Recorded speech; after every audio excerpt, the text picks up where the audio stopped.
Yeah, we're real blurry. All right. Hey, we are live. Hey, everybody. Welcome to another episode of That Reselling Show. I am one of your hosts, the Thrifty Goomba, Michael. Thank you so much for coming. We have special guests with us. Waitwhoisdavid, and we are going to learn about pallet liquidations and how to get involved and what it takes and what the effort is, because it is definitely different than what a lot of us are used to when it comes to gaining product. So before we get started, let's go ahead and go around and give some introductions. We'll start off with Oscar. What's up, everybody? I'm Oscar, El Cubanaso, one of the bad boys of reselling. I am a reseller. I sell on Amazon. I sell on eBay, Mercari, sometimes local marketplaces, depending on the product.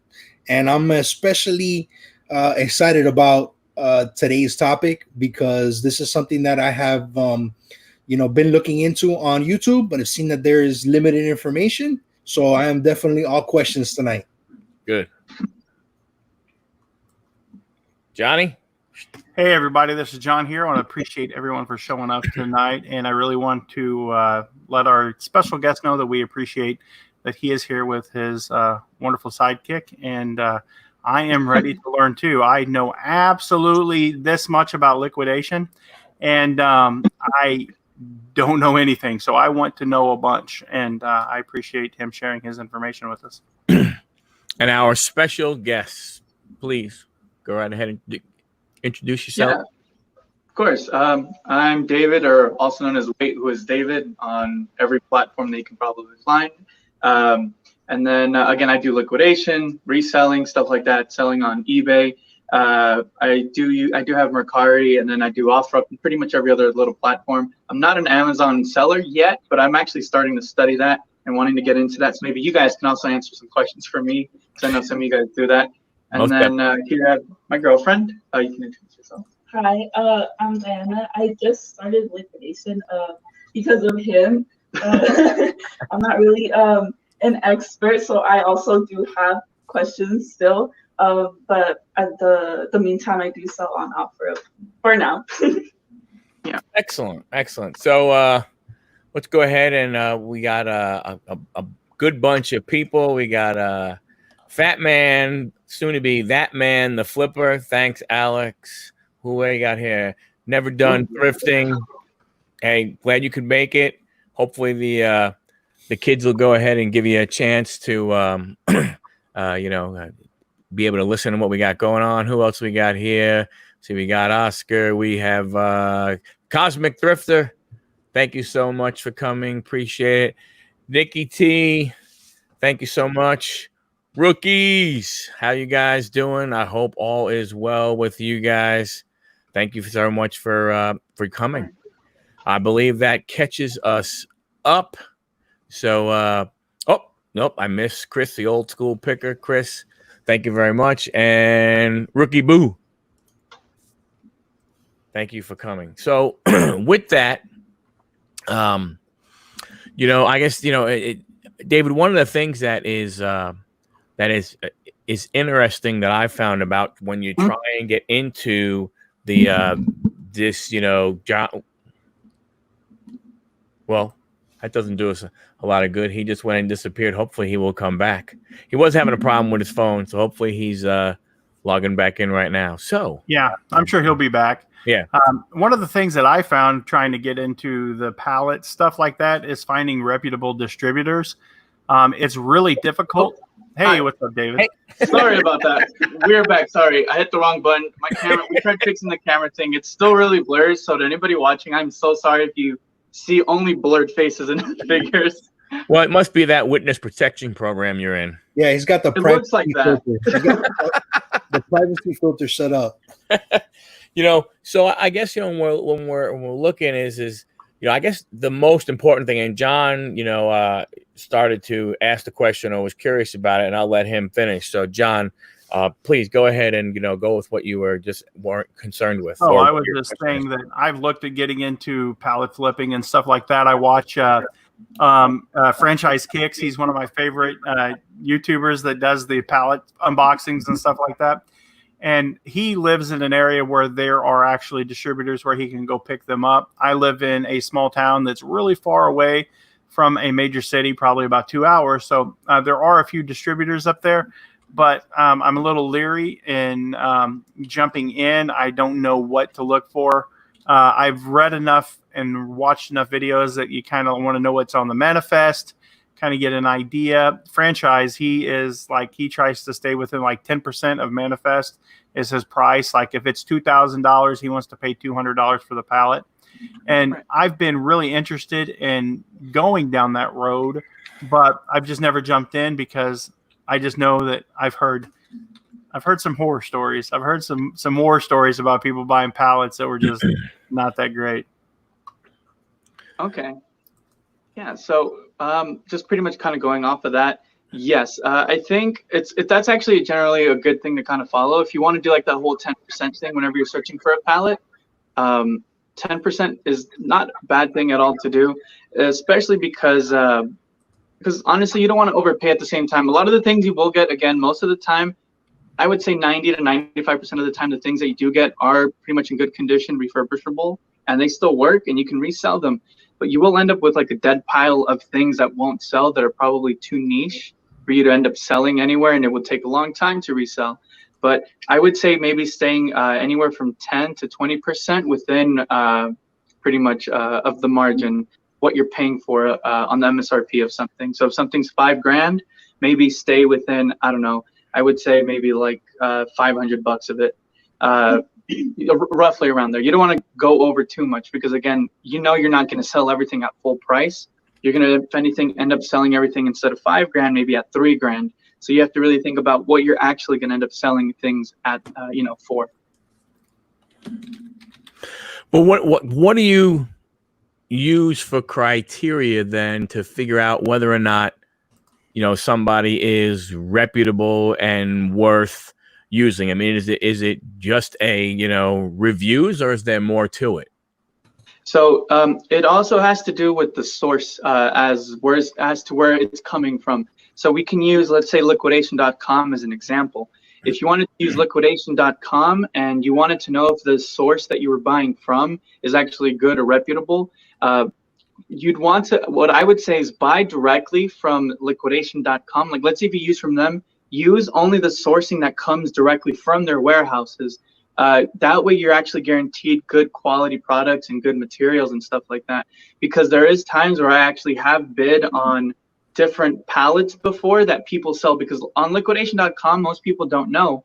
As an example, you can actually go on there and, like, let's say any one of you guys had a bunch of extra stuff lying around your house that you just can't sell, or a bunch of bad products, right? What you can do is you can actually just group them up, make a pallet yourself, go on liquidation.com and sell that as a pallet yourself to the general public. So it can be basically anybody selling them to you. So that's why I would say don't buy pallets and don't buy things that are sourced from people, because you don't know what you're actually getting, whether you might be getting scammed or not. So that's where I would say only buy things that are coming directly from any of the Amazon or major retailers, or from liquidation.com, which has already inspected everything and made sure everything is good. Most of the time, they will also provide you with a manifest, which actually has all the information you will need. But just basically, whenever you are sourcing, either directly from the major retailers is where you want to buy from, or directly from liquidation.com and not any of their individual sellers. And if you do buy from an individual seller, make sure you do research and figure out what you're buying. It's very good tips. Now, one thing that I've seen, there's different types of pallets. You know what I mean?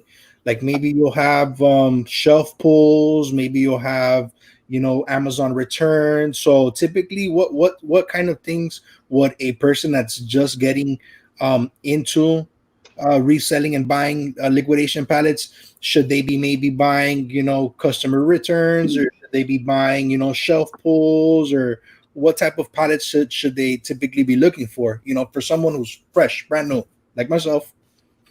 Okay, so with somebody who's fresh or brand new into doing liquidations, I wouldn't just say jumping into any kind of category, because the way they sell them is like pertaining to different categories.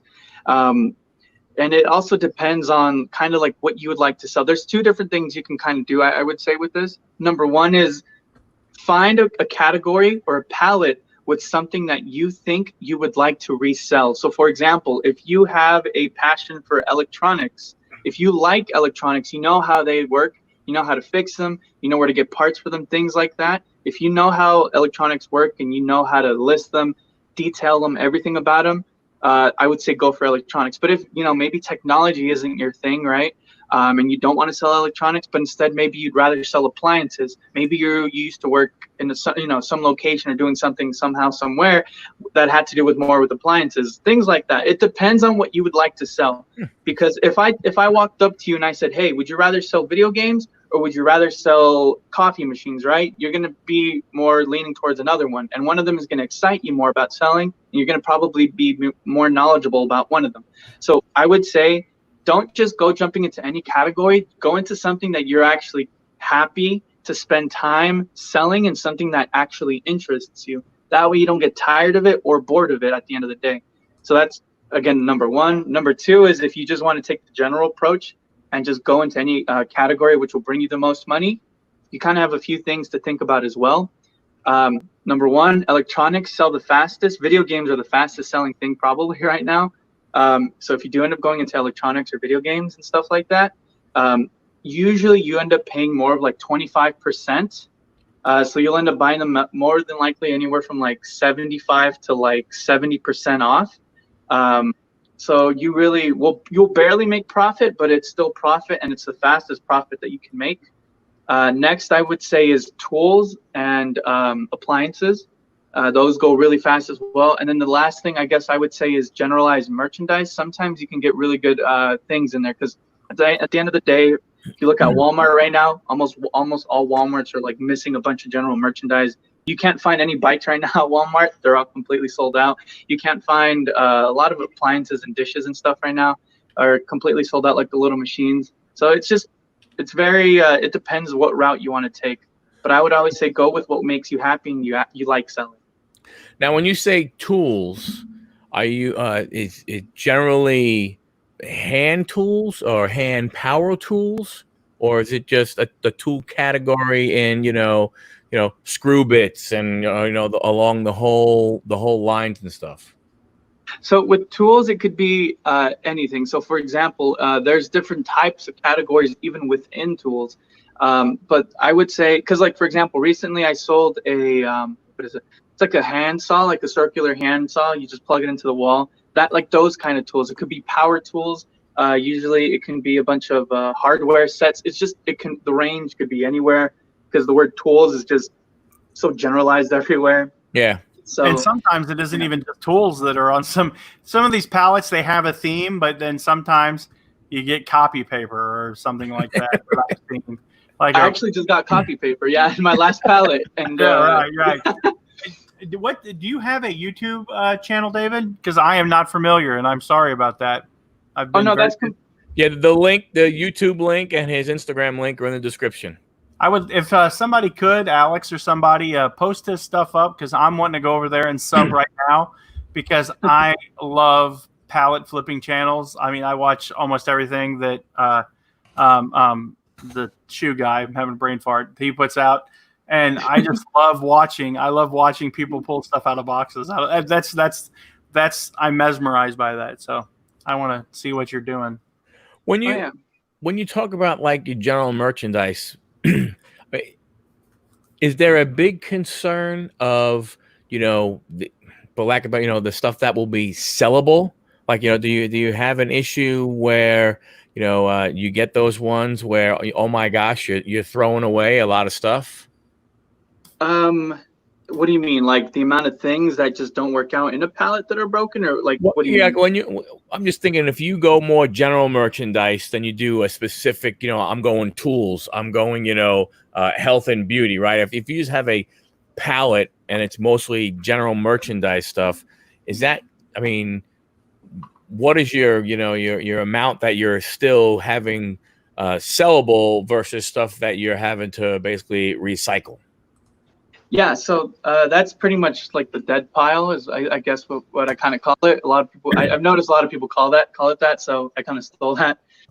So dead pile, like the amount of things you end up getting from a pallet that you actually have a hard time selling. It sometimes has to do with like it's honestly like a 5%, 5 to 10% sometimes of the things, but most of the time it's like 5. Like everything that I get is usually it's sellable, and it usually sells within a month. But like there's sometimes you get very like niche specific things, or like for example, I have somewhere out in my living room, I have a refrigerator drawer that only fits a specific Samsung, or like I forgot what branded refrigerator. So think about what are the chances that somebody's refrigerator cabinet little plastic drawer thing broke, and they're gonna go on OfferUp or eBay to look for that one drawer. It's like the chances of that happening are just so slim and so low that you just end up with this item that just takes up space in your house for like the longest time. And then even my girlfriend, what are you left with right now? What do you still have left from your pallets? Broken things. Is it like little parts of broken things? I have this it's like a bag sealer, but it's weird because like you have to kind of like twist the bag, and it just like pops on it. I don't know. So it's just little things that are broke. So you see, you kind of get left with broken things, and if you don't know how to fix or refurbish them, it just goes into this dead pile with a bunch of other things where you can either donate, or maybe you can like make a little bundle or something and sell them. I don't know to who for like $5, $10, just broken things. Yeah. I don't know.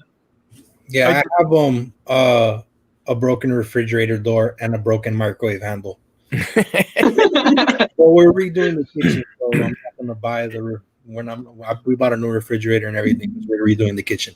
It's funny you say stuff like that isn't really valuable, but you'd be surprised if you listed it and forgot about it. I don't know what kind of storage that you have. I have a 1,500 square foot basement where I can store stuff, but like, so I list stuff and just out of sight, out of mind. And then one day I'm like, oh, well, that darn thing finally sold. How cool is that? And I was chuckling when you said that, because right next door is an appliance company, and they buy appliances, or they sell appliances, and they bring the old ones back and they set them out in back of their place, and people come along and they scavenge them. Well, what I do is I run over there when I see them bringing an appliance back, and what I'll do is I'll pull off the electronic components of it. I'll pull out doors, pull out handles and stuff like that, and then I'll take a picture of the serial number on the back and find out what model it is, and I sell that stuff, the ice makers and stuff like that. So that's free money. That's just free, absolute free money. So like, you'd be surprised. Somebody gets a little too drunk or something, it's beer 30, and they yank on that drawer too hard, and next thing you know, they're on eBay going, dadgummit, I got to find that drawer now for my refrigerator. But it's funny. I'd love to see a video of just the stuff that you can't sell. That would be just a video. That's a good idea. I feel like doing something like that. That's great. I'm stealing that. Your page looks great, my man. Your banner, your thumbnails. I'm excited to go over and check your 2 videos out. Keep putting stuff out. You're getting. I'm gonna start putting more out. Yeah. So what do you do for storage? Because that's another thing I think people have an issue with. You know, when you buy liquidation, obviously you could buy either a pallet or you could buy multiple pallets. You know, so how does that work if you just have a residence versus if you have a warehouse? I don't know if you have a warehouse or you just do everything out of your house, but how do you make the room and all the other kind of stuff? Yeah, so currently, unfortunately, I don't have a house. I actually just have an apartment. So I actually just store everything in my apartment in the meantime. But it's actually getting to the point where I'm running out of space. I was able to find a warehouse online just after researching and making a few calls.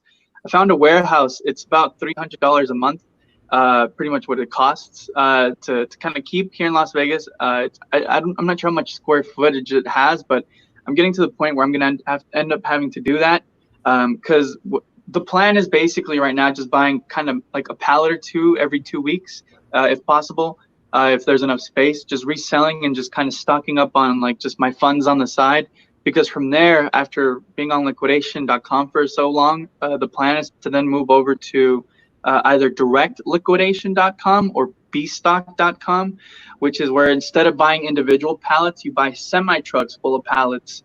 And a lot of them, it's not individual pallets. They usually come with anywhere from like 3, 4 to up to 26 pallets from what I've seen most of the time. So, Holy cow. So for 26 pallets, I can't fit that in an apartment. And I live upstairs. What am I going to do? Lift all of them? No. So, I like that Wow. humor. What does a semi truck of 26 pallets? I'm sure you've maybe looked into this. What does something like that cost?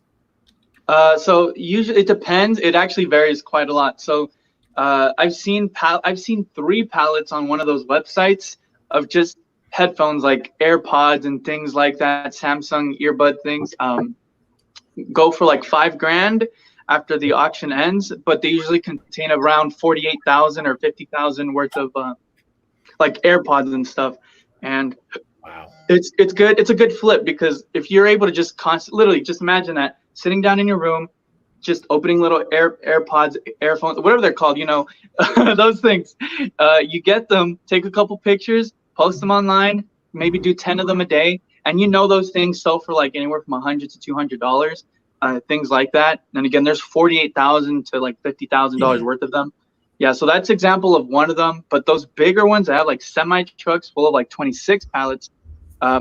Like for example, there's one that could be General Returns to Walmart. Imagine receiving 26 pallets full of returns that people have done to Walmart of generalized merchandise. The things that sounds kind of but you do get a little bit of a manifest and a few little bit of a like it shows you some of the things you get.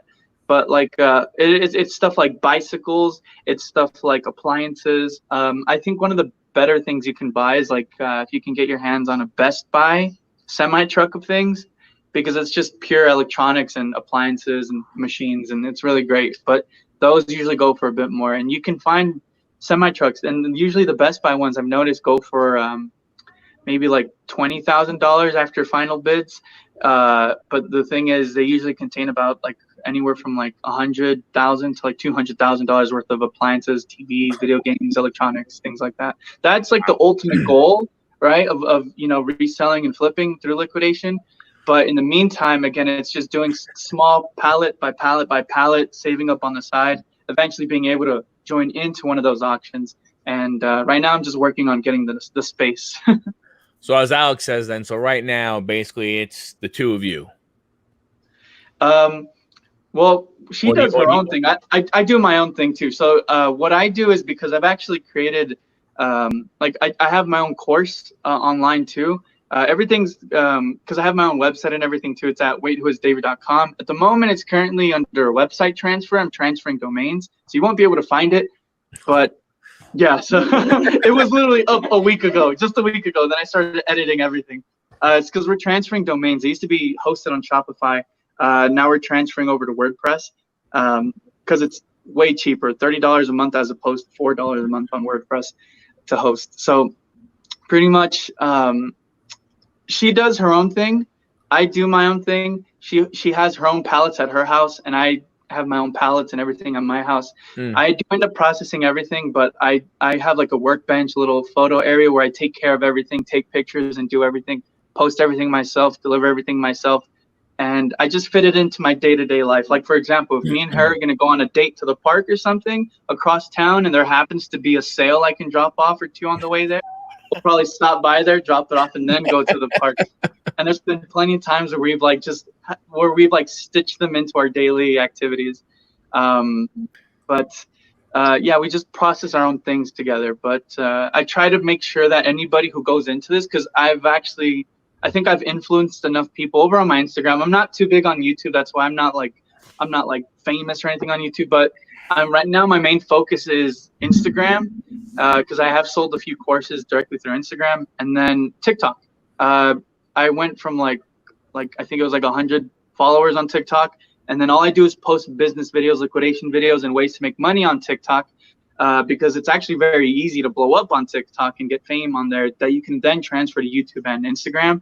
So I just make videos on liquidation, things like that, and I went from like 100 to like I'm almost at 800 followers on there within like the span of a week or a week and a half, which I think is really good. And these are people who will see my content every single time. But what I try to do is promote my course, and I try to make people become their own individual sellers kind of independently. But I'm also there as a resource, of course. So that's why she does everything on her own, and I do everything by myself. So when you're going through a pallet, obviously, I would assume,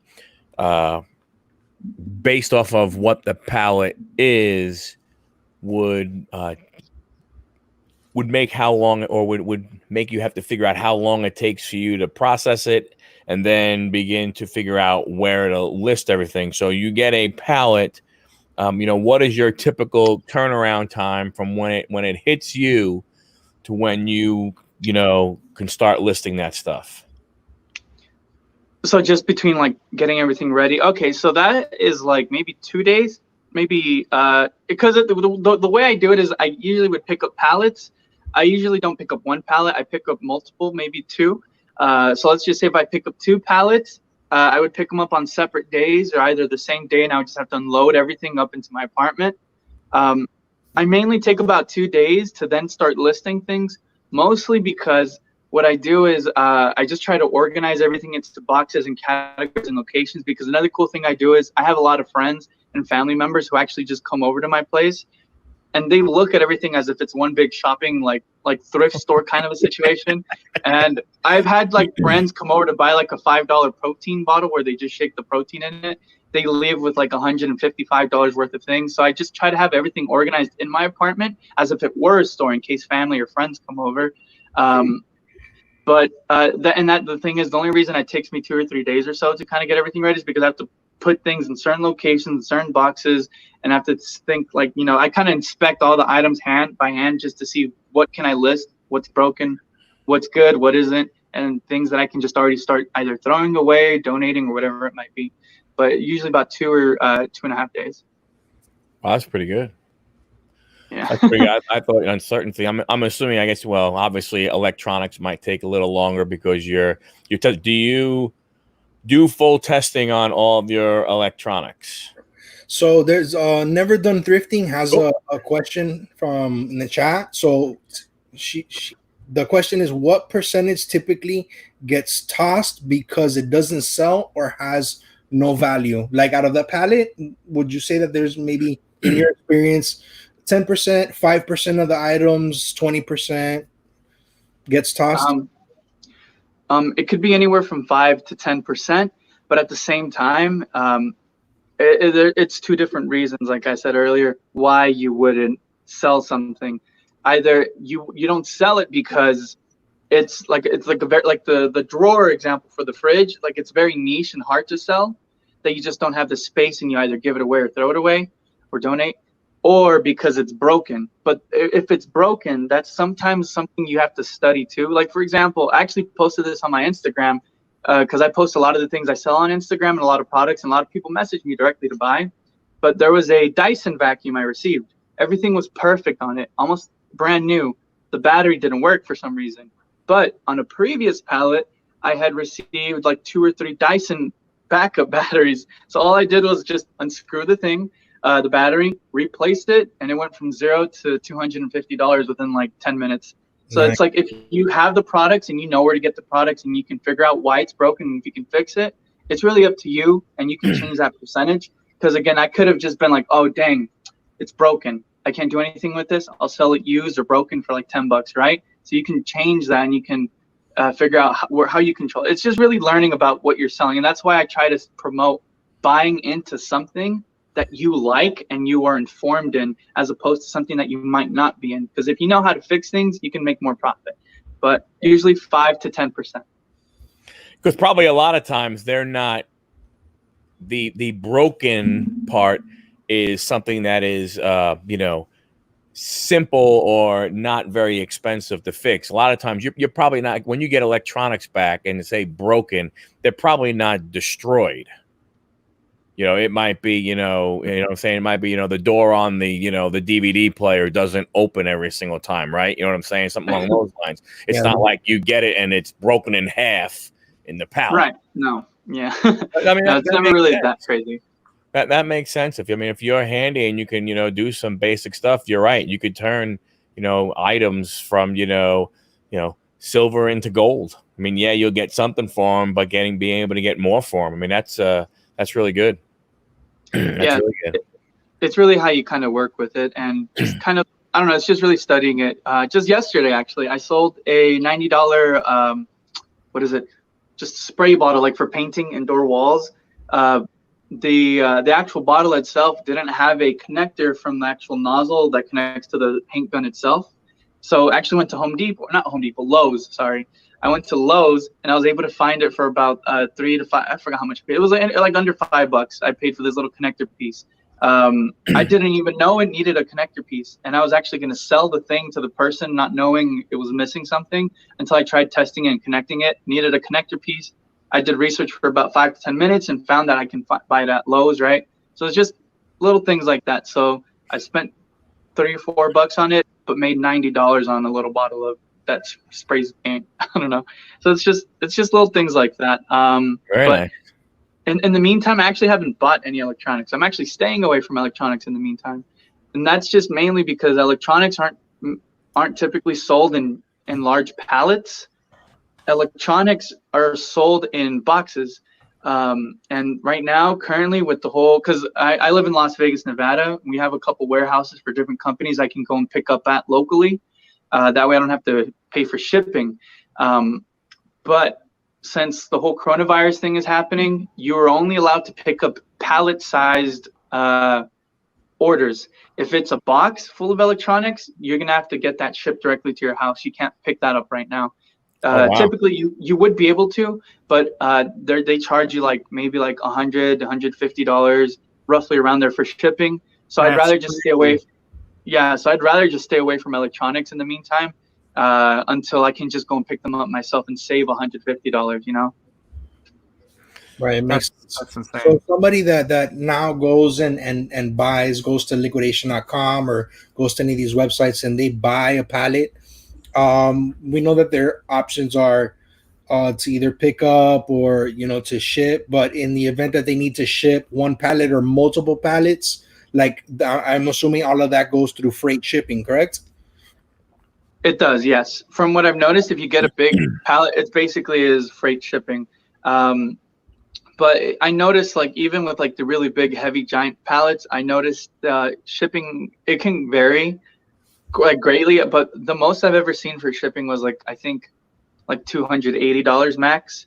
But that's because I've never shipped anything. I've always seen the price there, and then I would always select my own shipping.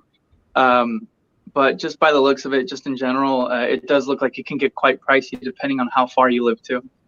Right. And then now someone that would want to go ahead and buy, not less than a truckload, a full truckload, these 26 pallets that we were talking about earlier, Right. more or less, do you know what the cost for the shipping for a whole, truckload would be, more or less? It depends on the weight of it, because they do have to do weight shipping for the freight trucks.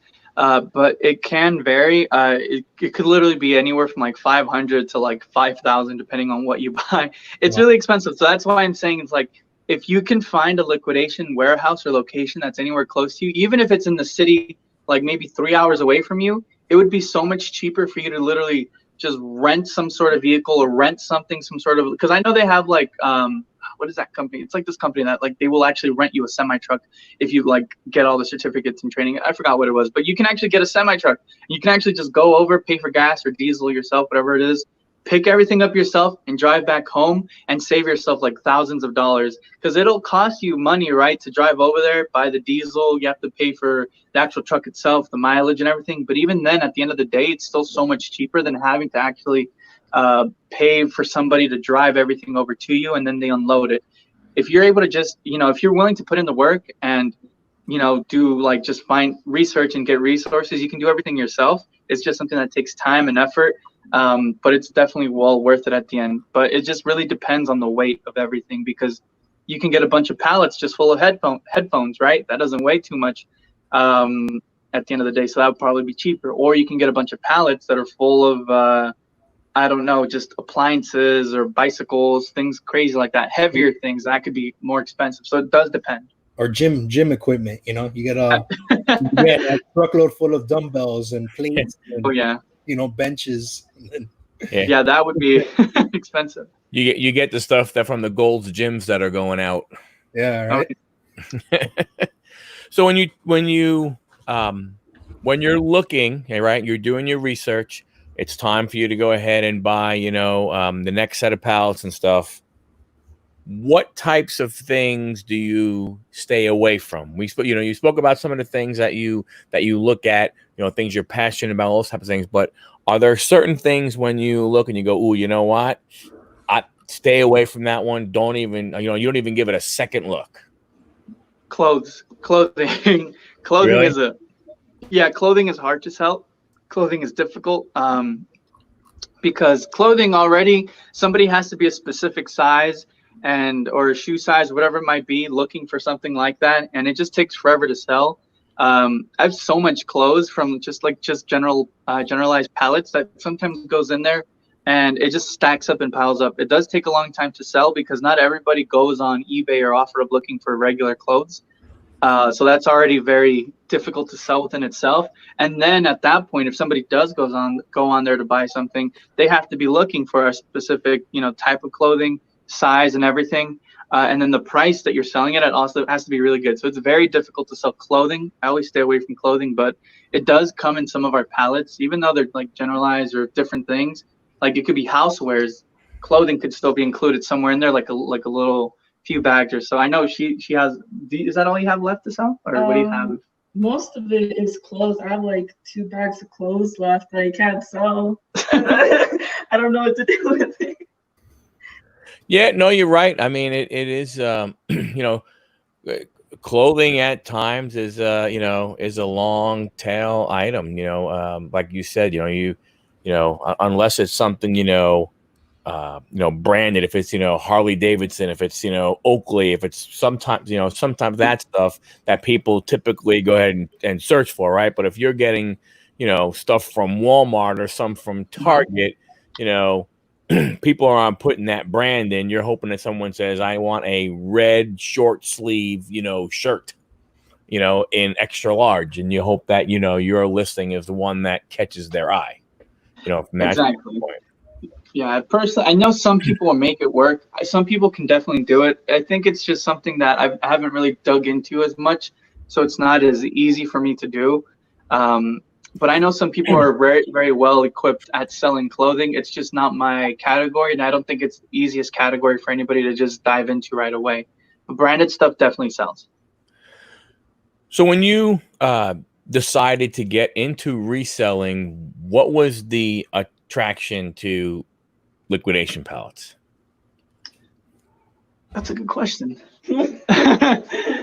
Why did I start this? I think it's mainly because at the time, I think just I know because here's the thing. So before I had done liquidation, I've always wanted to have my own business. I've always wanted to do something so that I don't have to work for somebody else.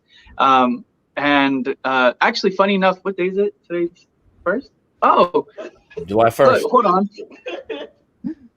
You guys won't be able to see it in so much detail. We got some kind of announcement here. Yeah, so look, right here, you can't really read it, of course, because my camera's already blurry enough. Right. This is a letter I received basically stating that on July 1st, 2020, I have been fired from Zappos.com because I stopped showing up to work, mainly because I started doing this full time. So actually, it was my last day today. And yeah, that's pretty much kind of why. I don't know. It's just it's a big move, and it's just at the end of the day, I think that's kind of why I think I wanted to stop working. It's honestly just because what I did was I sat in a corporate office. I sat there doing customer service. I sat at my desk just watching like my day go by, like every single day, and everything just got plain boring and old. And it's just I felt myself getting comfortable and sitting there. So I did everything. I did almost every pyramid scheme. I fell for every pyramid scheme out there. I did Amway. There's a whole Forex thing that people kept trying to get at me for. And then I was like, no, I'm not doing that. There's like everything. I tried every kind of little business thing. I tried doing Shopify drop shipping, everything that there is, I tried. and I just failed. And then I started doing research on just flipping and liquidations and stuff like that.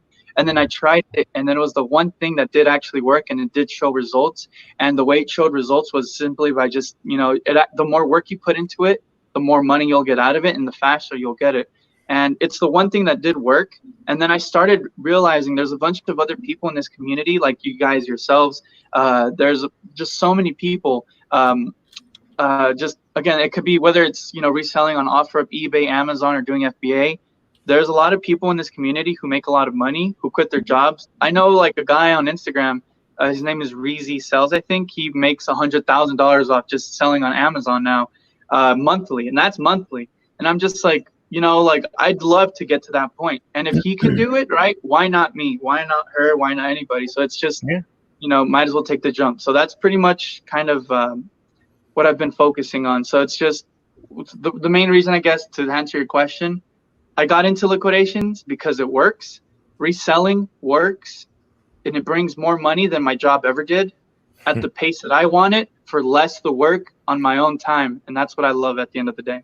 100%. Look, I have a full-time job. I'm still currently employed full-time. I'm doing this. I mean, I say that for me, reselling is also a full-time job because I dedicate pretty much the same amount of time that I dedicate to my 9-to-5 job, if not at times, maybe more, because it's 7 days a week, right? Versus my full-time job being 9-to-5, Monday through Friday only, right? But once I get out at 5, and then even before my 9-to-5, I'm up at 6 o'clock and I'm out doing retail arbitrage. I'm out on the street. Right.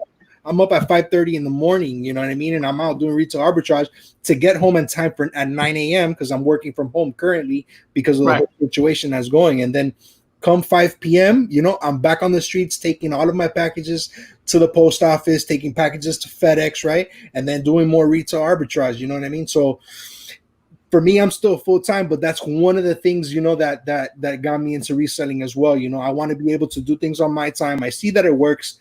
And as you just said, I'm also currently making more money than I am on my 9-to-5 job. Exactly. It's just transitioning. It just takes a while, and it could be hard sometimes, having to leave your actual job. Because I think most of us are just very well. How do I explain this? We're really dug in deep, and we're very like it's been like instilled in our heads, whatever the word is. It's in our heads, and we were raised to just understand that we live in a system where you have to work in order to basically pay your bills, get a house, do everything you need to do, go to college, do all of that stuff. Most people weren't really trained to.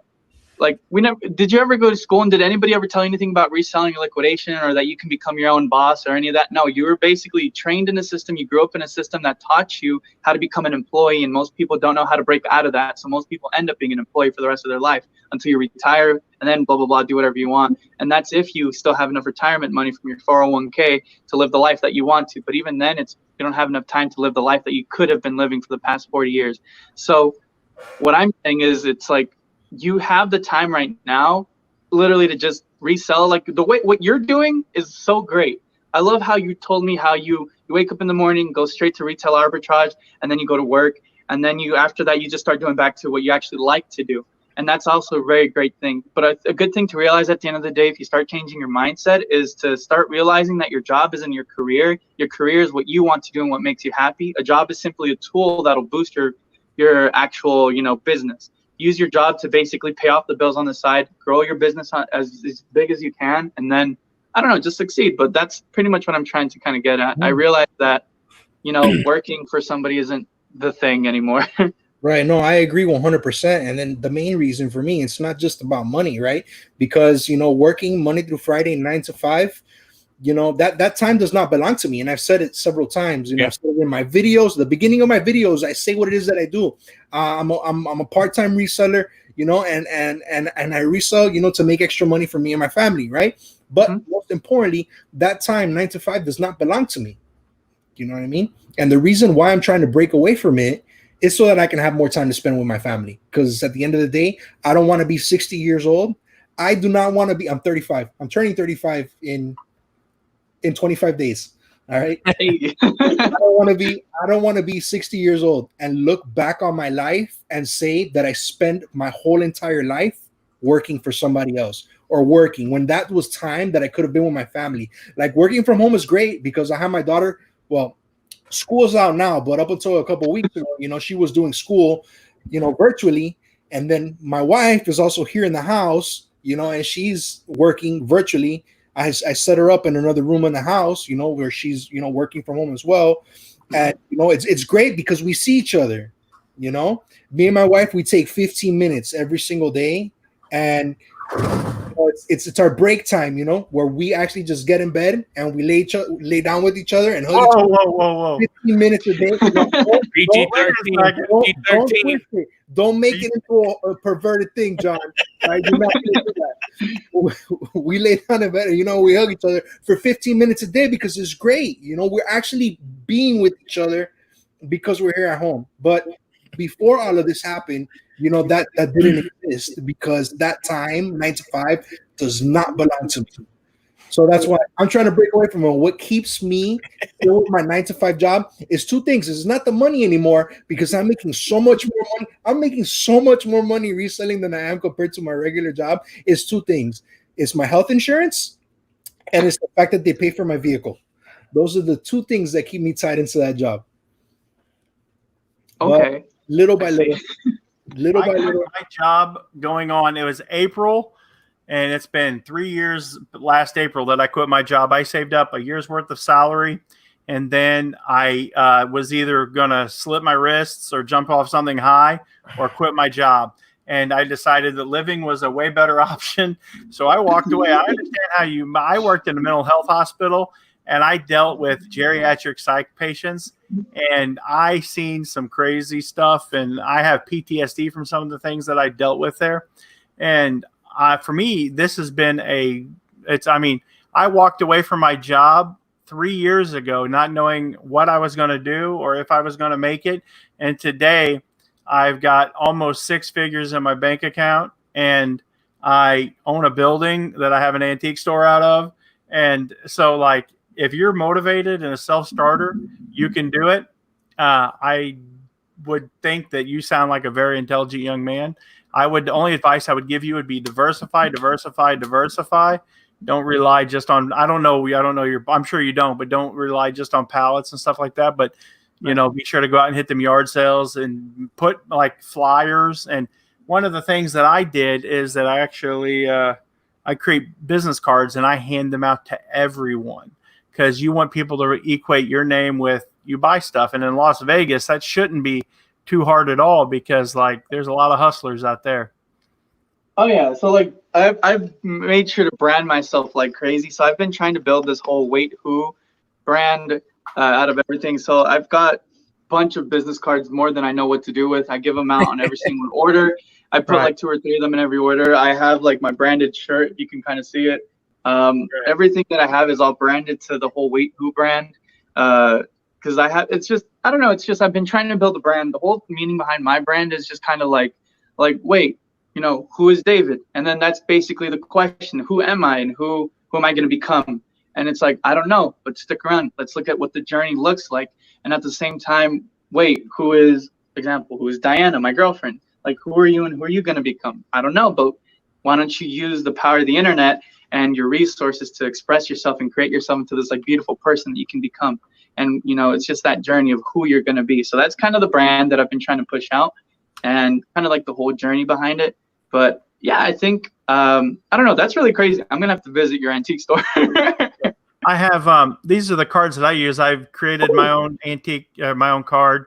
Anyone can call me. I've had 500 phone calls a day. I never answer the phone, but this is that's the front of my business card. And then on the back of my business card, I have a picture of me and my wife, and it's just subscribe. So a 2-sided business card. One side is I buy antiques. The other side is I make videos about buying antiques. So I'm always trying new stuff. I've hidden my sub count on YouTube where I'm 4,900 something subs because I always had a speculation that people only want to sub to the big channels because people equate knowledge to that sub count number. So what I did is I hid my sub count number. And I'm seeing exponential growth on my channel because of it. I've compared to what I normally do, but I've been so busy selling some things and some stuff lately that I haven't had a lot of chance to make good videos. But Yeah, just keep promoting yourself, man. You live in Las Vegas. I have a buddy that lives out there, and he goes down to the bridge, and the dude hands out like 500-600 religious tracts a day, and that's just what he does. And he's dedicated to the cause, but he's known all around the world for being dedicated, and that's what people know him for. And like I said, you've got to pick something, and you got to be like, this is what's going to make me famous. This is the winning horse. And like I said, I like your branding. Now, it looks professional for a guy that has just a couple videos up on his channel. You know what you're doing. You're going in the right direction. The damn young kids, they know everything. That's old. Yeah, they do. Damn whippersnappers. Damn whippersnappers. The old guys. I don't know if you're a millennial or a generation. Hey, I'm a millennial. Whatever, but you're doing damn good job, son. You make this rolled his eyes when he said the millennials. When John said the millennials, Mike rolled his eyes. You guys rewind this or watch this video all over again and come it to like 50 minutes and 40 something seconds in, and you're gonna see how he rolled his eyes. Oh, I love millennial. I'm like a few years out. I'm that Generation Z. I was born in 1979, so I'm 40. And I don't know, but like I think 1983 and whatever to whenever is like the millennial. So I don't know. I'm just an old man spouting stuff I know nothing about. I'm one of them. Just say okay, boomer, and we'll move on. Youngsters. Okay. How do I get involved with all these young people? My goodness. Because we're out here hustling. We're out here hustling. Oh yeah. I mean, that's what's great about it is that, it's the age thing has nothing to do with it. You learn, you're constantly learning. I've always thought about the whole pallet thing and everything. And, again, it's one of those things of, it's just trying to figure out where to start. Right. And that's what I was saying, when we were talking before, not asking, for the secret sauce or anything, but, it's like, just, how do you begin the journey? It's like, I don't, with me, I don't want anybody to go ahead and just, give me the fish. I have no problem with people, helping me learn how to fish and everything. But sometimes, it's like, hey, you have to take it even one step, aback that and say, okay, hey, this is why you want to fish, right. And this is how you fish. And then you become, successful, from that standpoint, but I think everybody is gonna, everybody will find their thing. Like, I think pallets, I would love to go ahead and do one. I think my wife would kill me if I went ahead, if all of a sudden a semi truck showed up in the front, all of a sudden be like, oh, hey, what the hell? What'd you order? Because the simple question. Why is there a Best Buy truck out front? Yeah. What did you order now? And that would be question one. What did you order now? Number two would be, where in the hell are you going to put it? Number one, what are those 26 pallets sitting in the driveway? Where are you going to put all that stuff? It's not coming in here. In the garage? It's not going in the garage. Yeah. I could not imagine going ahead and, what it would feel like, even if you had a warehouse and all of a sudden a truck pulls up and it's loaded with stuff and the whole truck is for you. Oh, I know. It's exciting to go ahead and figure out what that would be like and everything. It'd be okay if they were if they were full of certain things from a manufacturer that makes things that holds a lot of water. I would be all for that. That's what I. Hey, that's what I. How do I get on that one right now? That's the list I want to buy.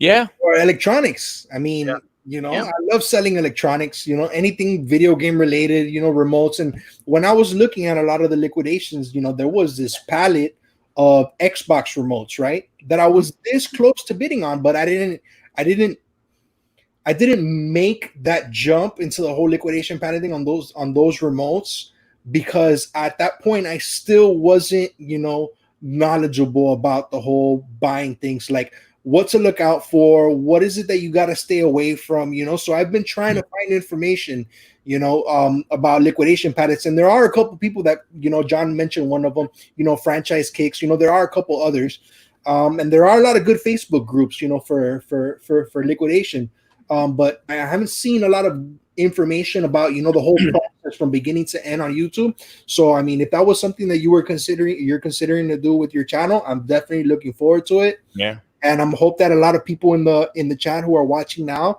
have, gone over and then made sure to sub to your channel.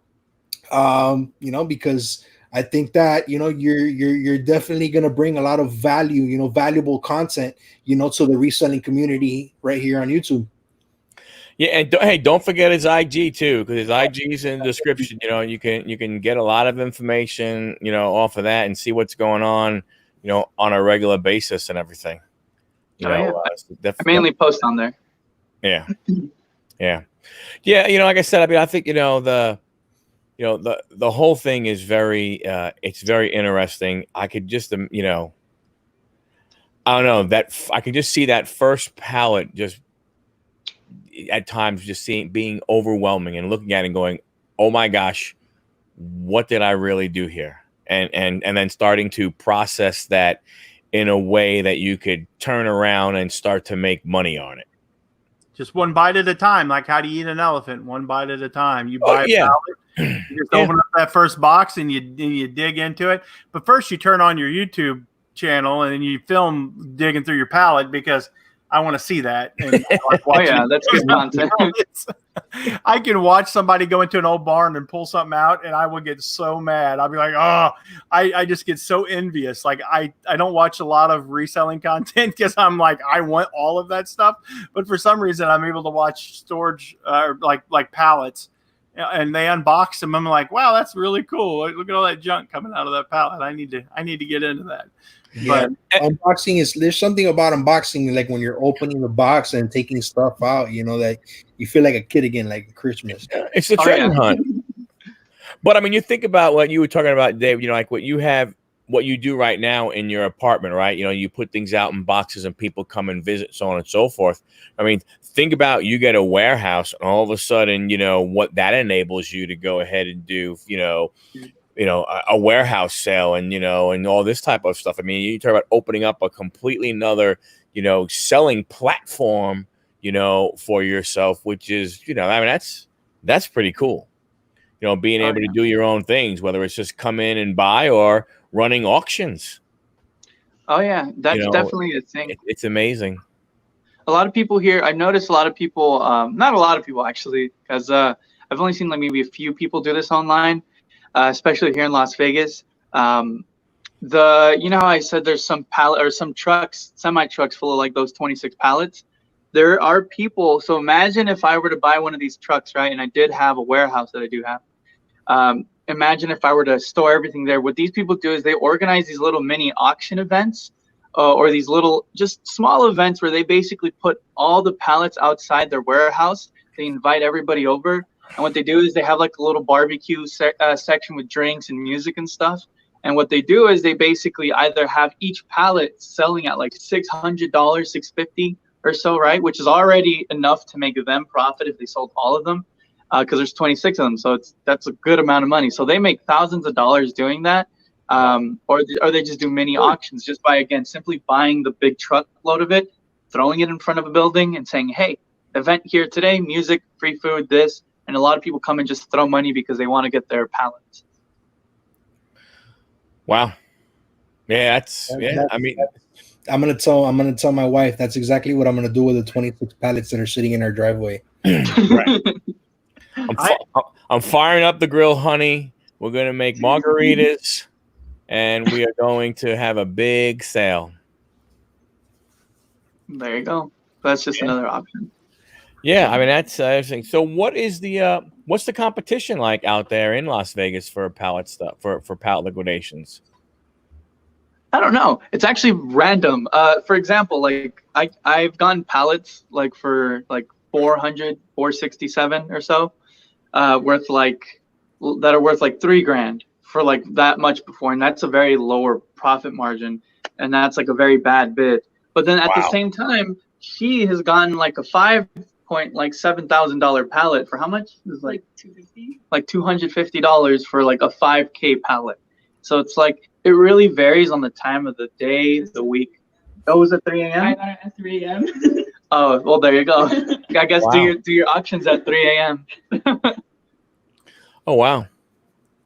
That's really interesting. I didn't, you don't think about that type of stuff, of when to bid. But I guess it's almost like any kind of auction, right? I mean, you can, snipe stuff if it's going at 3 o'clock in the morning and you happen to be awake and no one's paying attention stuff, and you sneak in and you get it.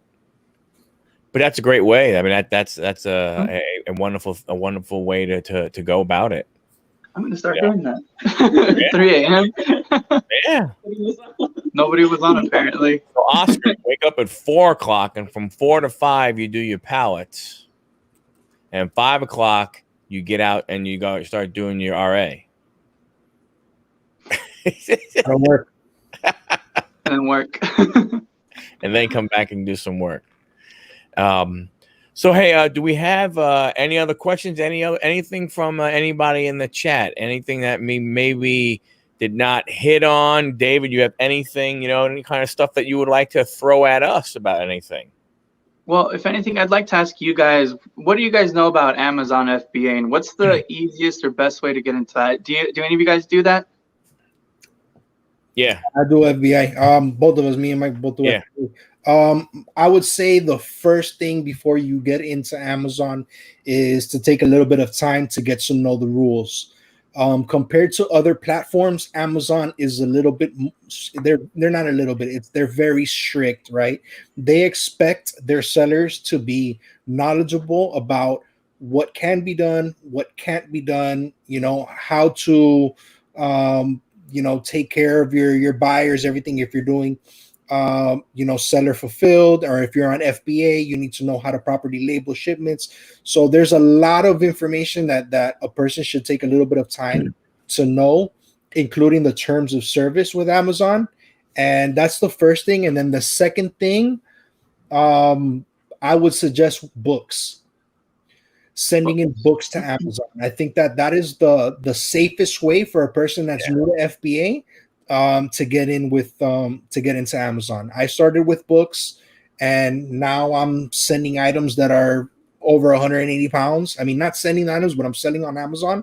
Of course, this is seller fulfilled, but it's the best way to begin is, in my opinion, is with books. No, you're right. And that's what I did also. And because the reason is what's going to happen is as a new seller, there's going to be a lot of stuff that you cannot sell on Amazon.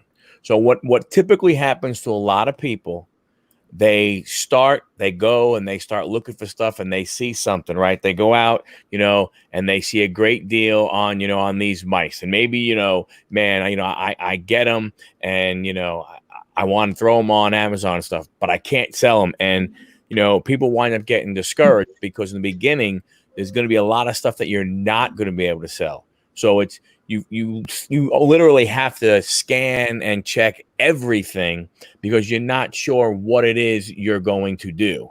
Now, the one thing you have your two different options with Amazon. Also, you have kind of the, pay as you go, and then you have the subscription.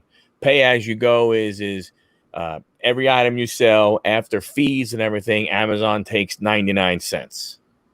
Then you have the subscription, which is $39.99 a month, but that's all you pay. So the difference would be if I'm at a subscription and I sell 400 items, I pay $40. You're not at a subscription. You sell 400 items. You spend $400 versus me spending $40. You know what I'm saying? So, but the thing is that you can get yourself in, see what it's like, and start that way, and then upgrade to that other account. Or, I was just like, you know what? I'm going to do it. I'm going to try and get as much stuff as I can. So I'm going to sell more than 40 items a month. Just jump in, because the other thing also is it opens up categories. There's about 10 more categories that because you're subscription based, you can sell in versus it's things that you can't. I have a couple of videos on my channel about that type of stuff if you want to take a look at it. But that's basically what it is that, you're going to come up to some, bumps in the road. You just got to keep going over them. And then what you start to see what happens once you start getting those sales and you hit those certain thresholds, things that you did not think you would be able to sell, all of a sudden you check and you're ungated automatically. And it has nothing to do with you going to a wholesaler and providing Amazon with an invoice. That's a way you can get ungated also. But there's also that automatic ungating because they're watching you and they're watching you grow your business and they're seeing your sales continue to rise. And all of a sudden they start opening up more things for you all the time. So as you're going along, you may have been restricted today and something. Right. If you see it a month from now, you scan it again because all of a sudden it may open up for you. Right. From that standpoint. Right, but Oscar is right about the rules, man. They don't play. They shut. It's you can get one strike and you're out. With them. Yeah, I've been suspended. On Amazon for 3 weeks, and they had like $600 of mine. That they hadn't transferred. So. You get stuck in this that you don't know if you're ever going to be able to get your account back, and then you need to fight through it. There's people that hire attorneys, so it's important, that a person that's new to Amazon, first, reads through the terms of service and gets a little bit familiar with the way the platform is, but books is definitely the way to go. Yeah. You can go to a yard sale, garage sale, scan a couple books and send those in, label them, send them in, polybag them, send those to Amazon, and then you see how the process goes. A buyer buys it, you get your notification that, a buyer has bought it. You see the numbers, you get motivated, you want to start scanning other stuff and sending it in. And Michael's absolutely right. After that performance gets improves, you'll find that you just click on something and then Amazon will automatically engage you for it. Yeah. And you talk about Reezy resells. He started, you look at where he is today, right?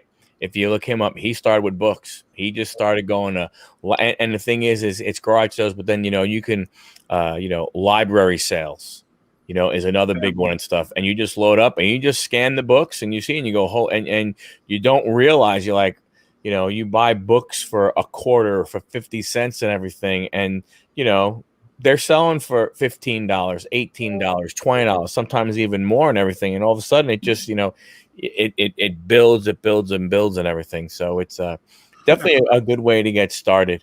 Like I said, the biggest thing that a lot of people do is they get discouraged because they think, oh my gosh, I can't sell a lot on Amazon right now, and it discourages them a little bit. But you got to go for it. It's because then you can buy gaylords. If you're able to buy pallets of that type of stuff, you can buy gaylords of books. Mm-hmm. Yeah, I know that there's pallets. Like once you get to a certain level on Amazon, that you're ungated on topicals. And I've seen some pallets of like makeup, and that's potentially a lot of money on Amazon if the packaging is pristine for FBA. If you're gonna send it in as new, like the packaging has to be perfect.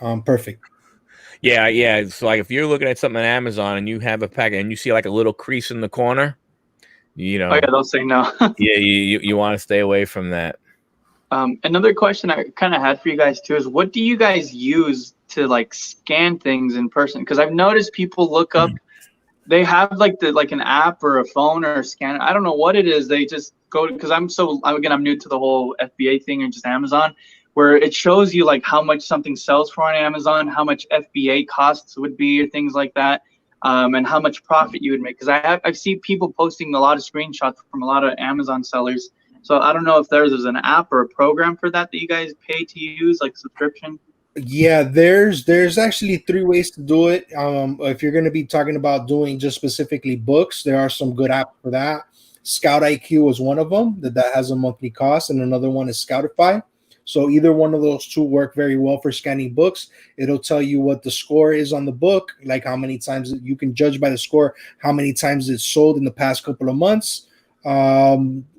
Another one is just using the Amazon Seller app. Yeah. You have the Amazon Seller app. You just click on the top right-hand corner, that little camera, and you scan that with the phone. It'll automatically pop up. You'll be able to see how much the item is currently selling for, the buy box. what the FBA fees are for that specific item and how many sellers there are on that item. Yep. So you're able to see a lot of good information just using their seller app. So definitely that's the place to begin, I would say, with the seller app. But if you have a little bit of money to invest, I would say Scout IQ is very good for books specifically. So you can try those too. Yeah, and then you talk about, you see people with a scanner and everything. I have this guy right here. Oh yeah, I was told to get one of those. Yeah, and this is, I think, $40 on Amazon. Now look, there are other ones that people talk about and that you can spend $300-$400 on. But starting out for me and still jumping into it, this does everything those do as far as I'm concerned. And the thing that this will, even if you go ahead and have this, it just makes it quicker because you can use it and it will work with your seller app rather than just using, the phone, the camera on your phone, because that's what you do also. Right. You just use the camera on your phone. Right. But it's Amazon is very interesting. Again, as long as they want you to play by their rules. But the thing is the kind of collect it, box it up, make sure it's good, and then get it to them. And then, it's that comfort of not having to deal with a lot of the customer service stuff when you're doing with FBA. That's a big piece right there. But there are a lot of people, you talk about electronics, the DVD, VCR combos, and a lot of those types of things. There are a lot of people do those used on Amazon. And make a good chunk there versus the same exact product on eBay. Yep. Right. I mean, for a lot of products, it's that way actually. Well, that's true. Yes, you're 100% correct. For a lot of products that sell on eBay, sell for a lot more on Amazon. The majority of the time. Yeah. So there was one other question. Never Done Thrifting had, and it was basically.